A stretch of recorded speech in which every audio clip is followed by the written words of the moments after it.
नमस्कार दोस्तों, मैं विजय कसाना डिजिटल फ्री शिक्षा के यूट्यूब चैनल पर आपका स्वागत करता हूं। दोस्तों, एचएसएससी चेयरमैन भोपाल सिंह जी खत्री के द्वारा आज एक चैनल को इंटरव्यू दिया गया है। उस इंटरव्यू में क्या क्या धमाकेदार घोषणाएं की गई हैं, कुछ खुशखबरी भी आपके लिए हैं। अगर आप पूरी इन्फॉर्मेशन पाना चाहते हैं तो वीडियो अंत तक ज़रूर देखें। और अगर आप पहली बार हमारे चैनल पर विजिट कर रहे हैं या फिर आपको हरियाणा की सभी भर्तियों से रिलेटेड जानकारी सबसे पहले चाहिए तो आप अभी इस चैनल को सब्सक्राइब कर लें, साथ में बेल आइकन को भी दबा लें। चलिए साथियों, अब देख लेते हैं क्या क्या घोषणाएं चेयरमैन साहब ने की हैं। चलिए साथियों, पॉइंट टू पॉइंट आपको समझाते हैं चेयरमैन साहब ने इंटरव्यू में क्या कहा।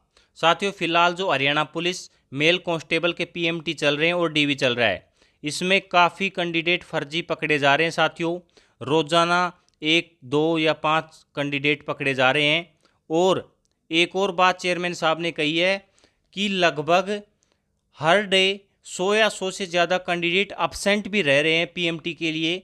अब आप समझ सकते हैं साथियों, जिन कैंडिडेटों ने एग्ज़ाम पास करके और पीएमटी तक जो कैंडिडेट पहुंचा है वो अगर पीएमटी में absent रहता है तो उसका कारण क्या हो सकता है।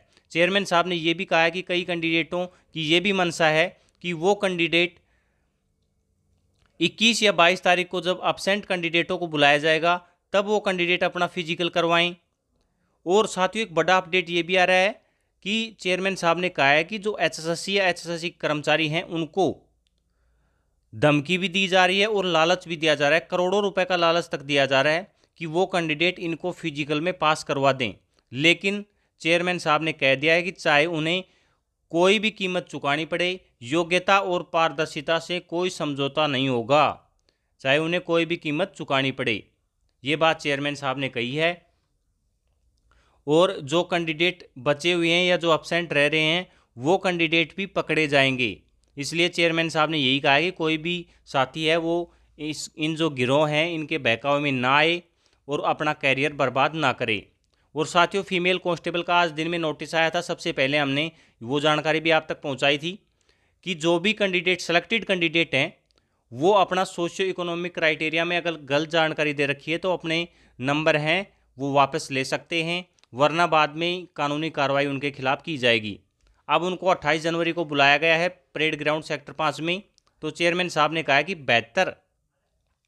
72 के लगभग ऐसी लड़कियां हैं जिन्होंने अभी तक अपनी गलत जानकारी दे रखी है या जो नंबर हैं वो गलत ले रखे हैं। ये बात चेयरमैन साहब ने कही है क्योंकि सीआईडी और डीसी के तहत ये वो जांच करवाई गई है जिसमें 72 कैंडिडेट और ऐसे पाए गए हैं जिन्होंने गलत नंबर ले रखे हैं सोशियो इकोनॉमिक क्राइटेरिया की। और साथियों, जो सीईटी का एग्ज़ाम है वो अप्रैल महीने में करवाने की चेयरमैन साहब ने घोषणा की है कि मार्च में तो स्कूल और कॉलेजेस के एग्ज़ाम रहते हैं, अप्रैल महीने के लगभग ये एग्ज़ाम करवा लिया जाएगा।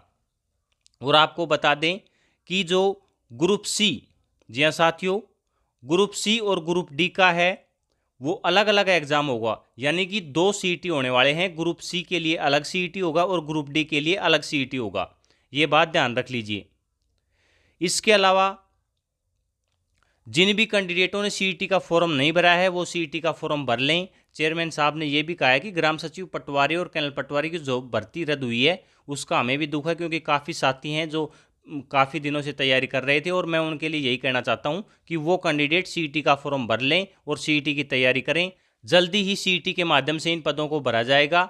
और अगर कैंडिडेट अपनी फ़ीस वापस लेना चाहता है कोई भी कैंडिडेट, तो इसके लिए जल्दी ही एक नया लिंक दिया जाएगा, उस लिंक से आप अपनी फ़ीस वापस ले सकते हैं।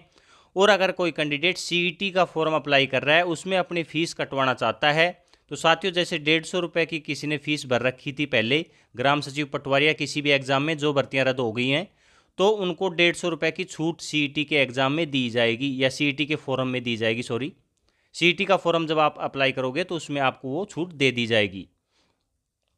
एक और बड़ा अपडेट ये है कि सीईटी का एग्ज़ाम है वो एचएसएससी ही करवाएगी, यानी कि एचएसएससी के द्वारा कोई भी संस्था हो, चाहे वो एनटीए हो या और कोई संस्था हो, जो ये एग्ज़ाम करवाने जा रही है। और साथियों, ग्रुप सी और ग्रुप डी वाला ये बात हम बता चुके हैं। एक घोषणा ये है जिसका इंतज़ार काफ़ी युवा कर रहे थे, वो सिलेबस को लेकर है। साथियों, चेयरमैन साहब ने बोला है कि हम कोशिश कर रहे हैं कि सिलेबस फिक्स किया जाए। जी हाँ साथियों, सीईटी का सिलेबस कम से कम 2 महीने पहले कैंडिडेटों को बता दिया जाए, यानी कि जो अब सीईटी का सिलेबस है वो आपके सामने जल्दी ही आ सकता है। ऐसी बात चेयरमैन साहब ने कही है कि सिलेबस फिक्स करने की हम पूरी कोशिश कर रहे हैं।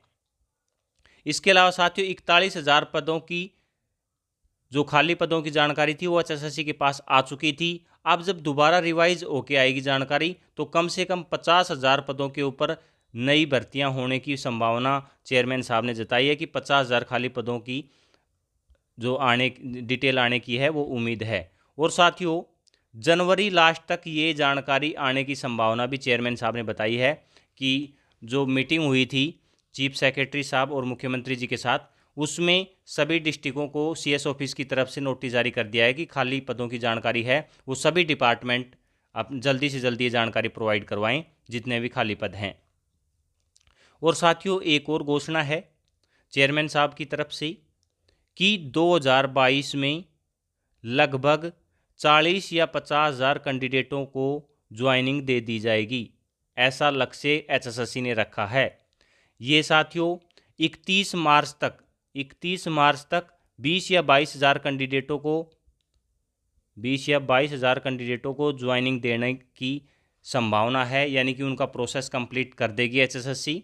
और इसके अलावा सीईटी के बाद साथियों जो भर्तियां आने वाले हैं उनका 31 दिसंबर तक चेयरमैन साहब ने कहा है और 20 या 25,000 कैंडिडेटों को और रोजगार दे दिया जाएगा, यानी कि और ज्वाइनिंग दे दी जाएगी। यानी कि सीईटी के तहत जो भर्तियां होने वाली हैं वो 31 दिसंबर तक साथियों काफ़ी पद कंप्लीट कर लिए जाएंगे। तो ये सभी बड़ी घोषणाएं चेयरमैन साहब की तरफ से की गई हैं। इन घोषणाओं के ऊपर आपका क्या विचार है कमेंट करके ज़रूर बताएं। अगर आपका कोई डाउट है इन भर्तियों से रिलेटेड तो आप कमेंट करके पूछ सकते हैं। वीडियो अच्छा लगे तो वीडियो को लाइक और ज़्यादा से ज़्यादा शेयर करें। वीडियो यहाँ तक देखने के लिए धन्यवाद। मिलते हैं नेक्स्ट वीडियो में।